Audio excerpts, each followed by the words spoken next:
वेदाहमेतं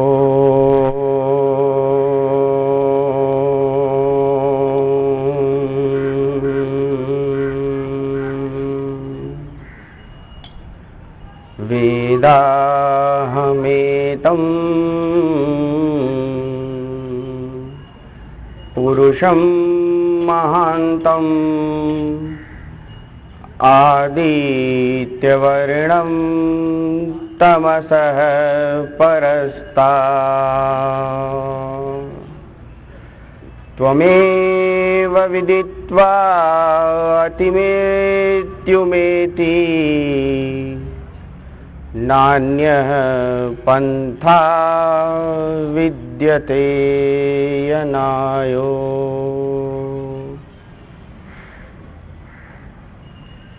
हे परम पिता परमात्मा, वेदों के ज्ञान के द्वारा आपने हमें यह समझाया है कि अगर मनुष्य इस संसार के समस्त दुखों से छूटना चाहता है और आपके परमानंद को प्राप्त करना चाहता है, तो इसका सिर्फ एक ही रास्ता है और वह यह है कि वो आपको समझे, ईश्वर को समझे। इन दुखों से छूटने का और सुखों को प्राप्त करने का, इसको छोड़कर और कोई रास्ता इस संसार में विद्यमान नहीं है। शोक सभा में उपस्थित सज्जनों,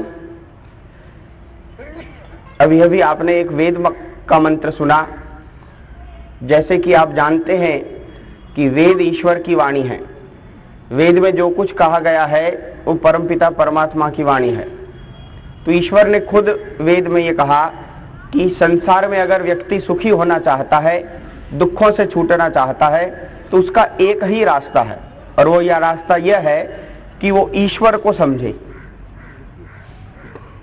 और अंत में, इस मंत्र के अंत में आप देखते होंगे ऐसी शब्द की पंक्ति आती है कि नान्य पंथा विद्यते अयनाय। पंथा माने पंथ, रास्ता।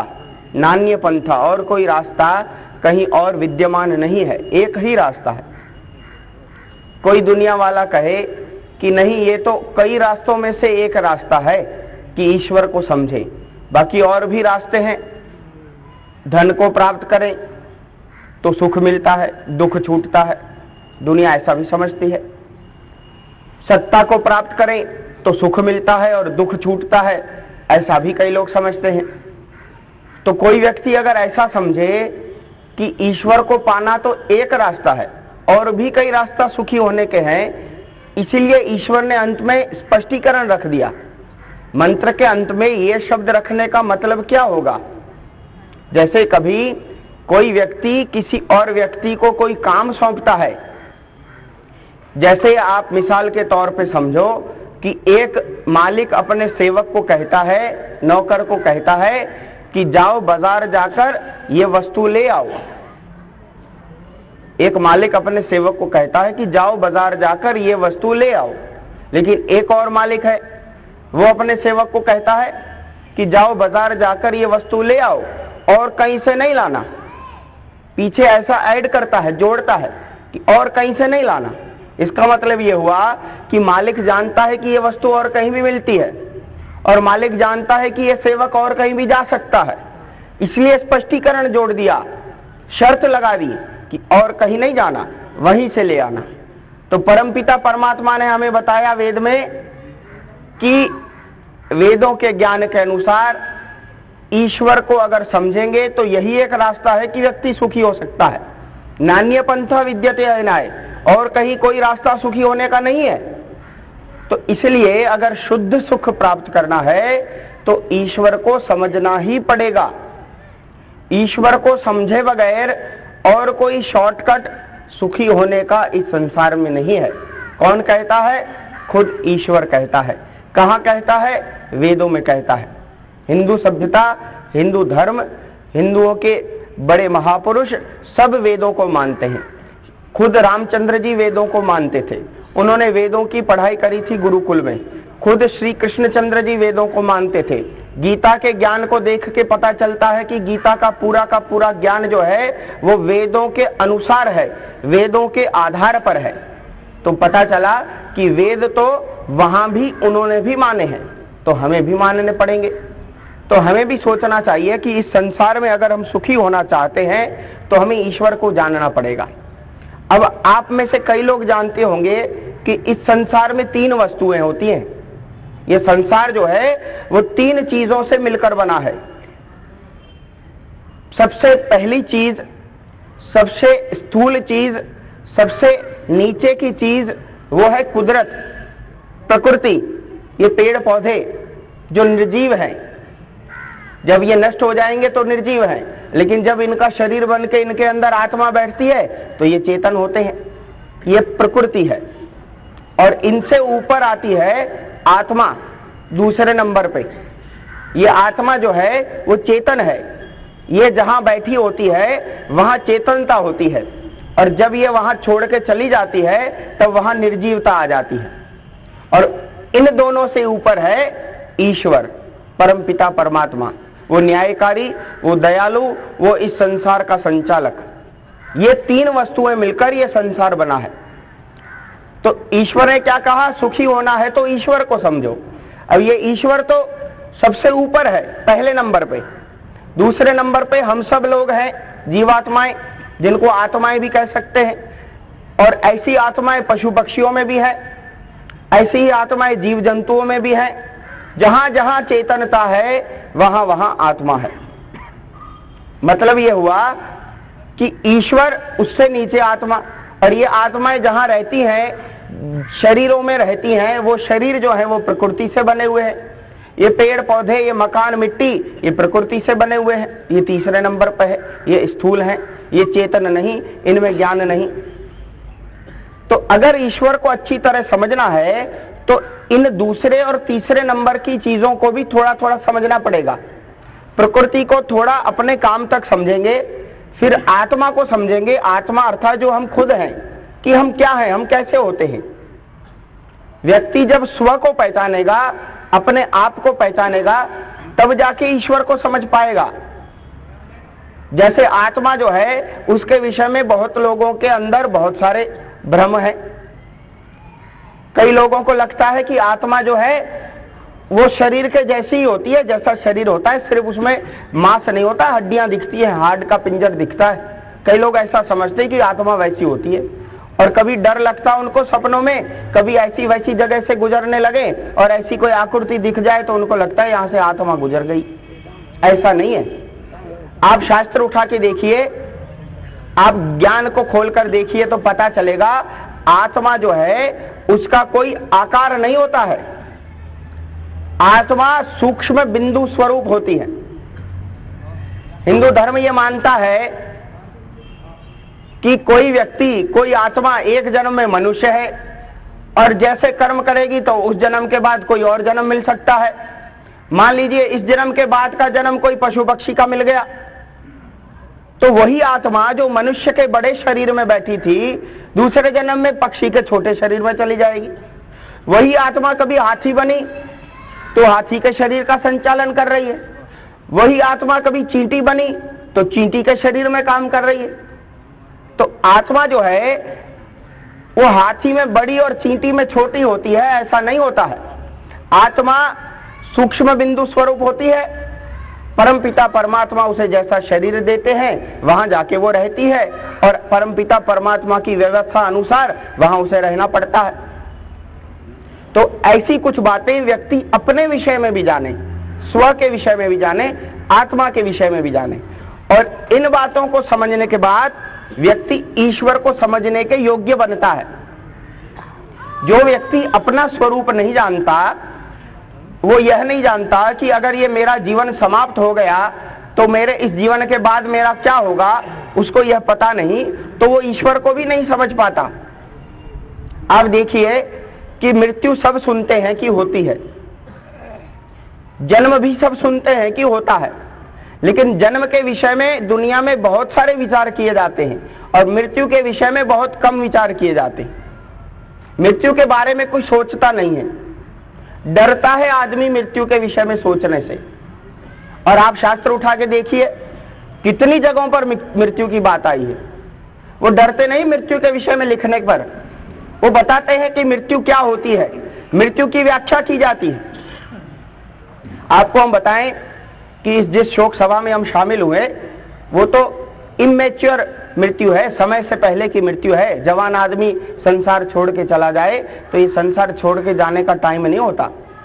लेकिन ये दुर्भाग्य की बात है कि व्यक्ति छोटी उम्र में संसार छोड़ के चला जाता है, तो इससे ज्यादा दुख होता है।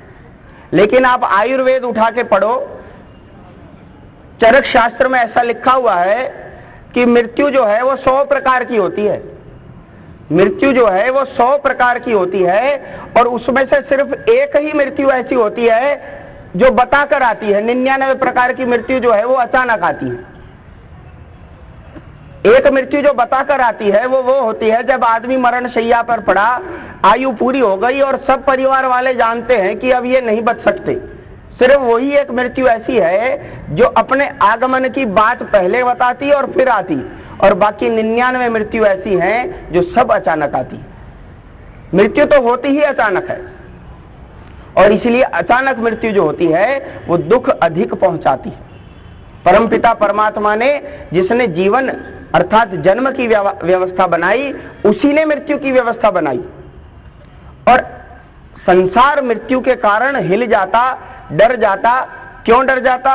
क्योंकि जितनी तैयारी जन्म की व्यक्ति करता है उतनी मानसिक तैयारी मृत्यु की नहीं करता। मृत्यु को वो अछूत समझता कि मृत्यु की बात नहीं करो। और जबकि आप अपनी प्रार्थनाएं पढ़िए, हिंदू धर्म की प्रार्थनाएं, वैदिक शास्त्रों की प्रार्थनाएं पढ़िए, वहां खुल्लम खुल्ला कहा गया है, परमपिता परमात्मा मैं अच्छे काम करना चाहता हूं ताकि मुझे आगे का जन्म अच्छा मिले। ऐसी प्रार्थना आती है, हे ईश्वर मैं अच्छे काम करना चाहता हूं ताकि मुझे आने वाला जन्म अच्छा मिले। अब आने वाला जन्म कब मिलेगा? जब यह जन्म छूटेगा तब मिलेगा। ये कब छूटेगा? जब मृत्यु आएगी तब यह जन्म छूटेगा। मतलब खुल्लम खुल्ला ईश्वर से मृत्यु की बात की जाती है। ये कब हो सकती है? जब हम ईश्वर को, अपने आप को और ईश्वर की व्यवस्था को कुछ हद तक समझते हैं। ये सौभाग्य की बात है कि हमने हिंदू धर्म में जन्म लिया है और हमारे धर्म के पास अमूल्य ज्ञान का भंडार है। ऐसी ऐसी अमूल्य बातें जो हैं वो बड़े अच्छे ढंग से हमारे शास्त्रों में समझाई हुई हैं। यही बात सभी संप्रदायों धर्मों में नहीं है जो हमें हमारे धर्म में मिलती है, और इसीलिए हमें उस भंडार का, उस ज्ञान के भंडार का लाभ उठाना चाहिए, हमें उस पर विचार करना चाहिए। गीता, कई भाई ऐसे हैं जिनको पता नहीं कि ये गीता जो है इसके अंदर क्या है। गीता सिर्फ विद्वानों का विषय नहीं है कि जो आदमी पंडित हो गया वही सिर्फ गीता पे बात करे। गीता तो घर घर का ज्ञान है। गीता तो ऐसा ज्ञान है जिसका थोड़ा बहुत सबको होना चाहिए, सबको पता होना चाहिए कि ये गीता क्या है, इसका विषय क्या है, ये क्यों कही गई, इसके अंदर क्या समझाया गया, ये सबको पता होना चाहिए। इससे क्या होगा कि ज्ञान जो है वो व्यक्ति व्यक्ति में फैलेगा, जन सामान्य में फैलेगा, और संसार जो है वो ऊपर उठेगा अपने आज के स्तर से, और संसार में सुख बढ़ेगा। तो इसीलिए जब हम परमपिता परमात्मा को याद करें तो परमपिता परमात्मा की व्यवस्था को भी याद कर लेना चाहिए। हम सरकार तो चाहते हैं लेकिन सरकार का कानून नहीं चाहते, ये कैसे चलेगा? हम ये चाहते हैं कि सरकार हमारी रक्षा करे, लेकिन हम ये नहीं चाहते कि जब हम गलती कर दें और सरकार हमें पकड़ के ले जाए। ये हम नहीं चाहते। ये मनुष्य का स्वभाव होता है। मनुष्य चाहता है कि परमपिता परमात्मा उसको सुख दे, मनुष्य चाहता है कि परमपिता परमात्मा उसको शक्ति दे, मनुष्य चाहता है कि परमपिता परमात्मा उसकी रक्षा करे। लेकिन मनुष्य ये नहीं चाहता कि जब मैं गलती कर डालूं तो ईश्वर मुझे सजा दे। ये मनुष्य नहीं चाहता। ये चाहना पड़ेगा। ईमानदारी इसमें है कि मनुष्य ये स्वीकार करे कि ईश्वर न्यायकारी है और वो सबके साथ न्याय करेंगे। आप देखो, एक प्रार्थना में एक पंक्ति आती है, ईश्वर को ऐसा कहा गया कि हे प्रभु हम सजा पाएं अपने किए की। ये पंक्ति आती है उस प्रार्थना में, हम सजा पाएं अपने किए की। कितनी महान भावना है। कि मनुष्य जो है वो ईश्वर को कहता है कि हे परमपिता परमात्मा, हमें हमारे गलतियों की सजा देना। कितनी महान भावना है।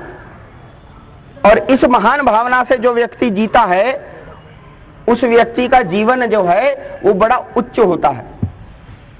वो व्यक्ति अपने अच्छे कर्मों का इनाम मांगता नहीं, वो जानता है कि परमपिता परमात्मा सुखों का फल भी देंगे, लेकिन वो सामने से कहता कि ईश्वर मुझसे जो गलती हो गई उसकी मुझे सजा देना, मैं ऊपर उठना चाहता हूं, मैं उत्तम बनाना चाहता हूं, मैं अपना स्तर जो है वो ऊंचा करना चाहता हूं। तो हमारा भी ये कर्तव्य होता है कि हम भी ऐसी भावना वाले बने, हम भी इतनी उच्च भावना वाले बने कि सिर्फ ईश्वर को नहीं चाहें, ईश्वर के न्याय को भी चाहें, सिर्फ ईश्वर को नहीं चाहें, ईश्वर की व्यवस्था को भी चाहें, सिर्फ ईश्वर को नहीं चाहें लेकिन ईश्वर के गुणों को भी चाहें। ईश्वर हमें पूरा पूरा मिलेगा। हम कहेंगे कि नहीं, ईश्वर के लाभ चाहिए लेकिन ईश्वर का डंडा नहीं चाहिए, ऐसा नहीं हो सकता। पिताजी चाहिए लेकिन पिताजी की जो न्याय व्यवस्था है, जो आज्ञा पालन है, वो नहीं चाहिए, ऐसा संभव नहीं है। ईश्वर को अगर अपनाना है तो उसको पूरा अपनाना पड़ेगा। ईश्वर को भी अपनाएंगे और ईश्वर की व्यवस्था को भी अपनाएंगे, ईश्वर को भी स्वीकार करेंगे और ईश्वर के नियमों को भी स्वीकार करेंगे, उसकी न्याय व्यवस्था को भी स्वीकार करेंगे, उसकी कर्मफल व्यवस्था को स्वीकार करेंगे, जन्म मरण व्यवस्था को स्वीकार करेंगे। समय पूर्ण होने को है। सार ये है कि ये संसार जो है वो अनिश्चितताओं से भरा हुआ है। ऐसी अनिश्चित दुखद घटनाएं संसार में हो जाती हैं। मनुष्य का कर्तव्य ऐसी घटनाओं के समय यह होता है कि वो अपनी हिम्मत बनाए रखे, परमपिता परमात्मा को प्रार्थना करे, ईश्वर की प्रेरणा से अपनी शक्ति बनाए रखे और ऐसी घटनाओं को बड़ी हिम्मत से सामना करे और सोचे कि मृत्यु जो है वो जन्म की तरह एक परमपिता परमात्मा की व्यवस्था का भाग है। हमें ये करना है कि उस व्यवस्था को स्वीकार करके जो काम बाकी रह गए अच्छे, उनको चालू रखना है, वो काम बंद नहीं होने चाहिए। संसार से अच्छे लोग जाते, परमपिता परमात्मा अपनी व्यवस्था के अनुसार उनको और अच्छा जन्म देता, लेकिन संसार में अच्छे लोगों के जाने से अच्छा काम बंद नहीं होना चाहिए। बाकी जो सज्जन बच गए संसार में, वो उस अच्छे काम को और भी अधिक लगन से चालू रखें और संसार में अच्छाई को बढ़ाते रहें। तो इसी उम्मीद के साथ परमपिता परमात्मा से प्रार्थना करते हुए कि ईश्वर हमें सभी अनिश्चितताओं को सहन करने की शक्ति देंगे, मृतक को कर्म अनुसार फल देकर और उच्च कर्म करके परमपिता परमात्मा को प्राप्त करने की प्रेरणा देंगे। इसी प्रार्थना से पूर्णाहुति करते हैं। ओम शांति।